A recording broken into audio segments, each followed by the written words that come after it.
নমস্কাৰ। ইতিমধ্যে গোটেই সমগ্ৰ অসমত যথেষ্ট হয়হল্লা হৈছে যে নৱকুমাৰ শৰণীয়াৰ ST ষ্টেটাছক লৈ। ইতিমধ্যে আপোনালোকে দেখিছে যে এইখন হ'ল স্পিকিং অৰ্ডাৰ। ইয়াত স্ক্ৰুটিনি কমিটিৰ ষ্টেট লেভেল স্ক্ৰুটিনি কমিটিৰ চেয়াৰমেনৰ পৰা মেম্বাৰলৈকে ছিগনেচাৰ আছে। ইয়াত লাষ্ট চিট লিখিছে যে শ্ৰী নৱকুমাৰ শৰণীয়া চনবলে লক্ষীকান্ত শৰণীয়া এলাইজ লক্ষীকান্ত দাস এলাইজ লক্ষীকান্ত সৰুগোজ of village Digripar Tamulpur district Baksa does not belong to Bodo Kachari community.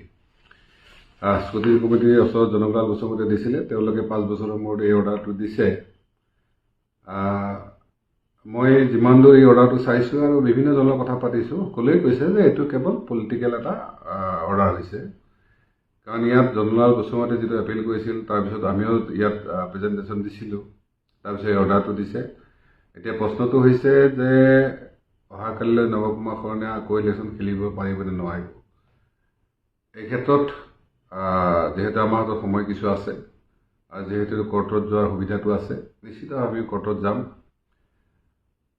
আৰু ইয়াৰ মেইন কাৰণটো আপোনালোকে দেখিছে যে সকলোৱে জানিছে যে নৱকুমাৰ শৰণীয়া কোকৰাঝাৰত ৰোধ কৰিব পৰা ক্ষমতাটো বিজেপি বিপুলত নাই।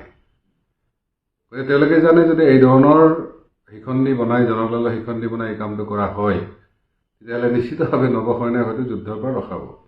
কাৰণ আপোনালোকে দেখিছে মডাৰ্ণ যিবিলাক ৱাৰফেয়াৰ হৈছে, তাত আগৰ নিচিনা সৈন্য সামন্ত মাৰি মেলি ৰাজাক বধ নকৰে, কমাণ্ডাৰ বধ নকৰে। এতিয়া কেনেকৈ মিছাইল এটেক কৰি কমাণ্ডাৰ বা কিঙক মাৰিব পাৰে সেইটো ধান্দা আছে। গতিকে হয়তো সকলোৱে তেওঁলোকে ভাবিছে নৱশৰণীয়াক এই ধৰণে কিলিং কৰি কেনে BTC ৰাইজৰ সম্পূৰ্ণ আশা আকাংক্ষাখিনি দলিচাত কৰি উভৰিয়ে মাৰি।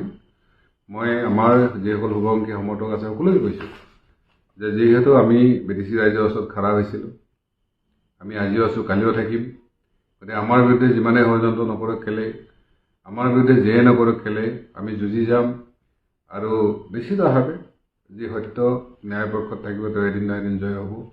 আজি এই মুহূৰ্তত মই বিশেষ ক'ব খোজা নাই। নিৰ্দিষ্টভাৱে আমি সোমবাৰত এইটো প্ৰেছ মিট দিম, তাত এই সম্পৰ্কীয় ডিটেইলছ কথাখিনি আপোনাক অৱগত কৰিম। ধন্যবাদ।